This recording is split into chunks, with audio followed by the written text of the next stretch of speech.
বেগুন গাছের পাতাটির দিকে লক্ষ্য করলে দেখেন তো প্রিয় ভাইরা কিছু দেখতে পাচ্ছেন কিনা।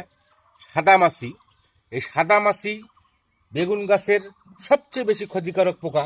পাতার তলে কিন্তু এই সাদা মাছি থাকে, উপরেও থাকে। পাতার রসগুলো সুন্দরভাবে চুষে খায়। সেক্ষেত্রে কিন্তু বেগুনের সবচেয়ে যেটা মারাত্মক ক্ষতিকর ভাইরাস ডমিনো ভাইরাস, এবং পাতাগুলো কুকড়ে কুকড়ে নিয়ে আসবে।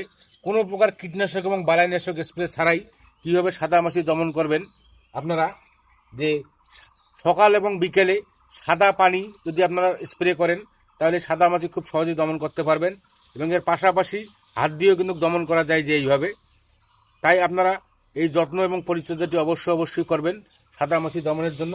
ঠিকভাবে যত্ন এবং পরিচর্যা যদি আপনারা করেন, এই যে এই বেগুন গাছটিতে লক্ষ্য করলে দেখেন, এই যে দেখেন কি পরিমাণ একেবারে গোড়া থেকে একবারে ঠোকায় ঠোকায় বেগুন ধরেছে।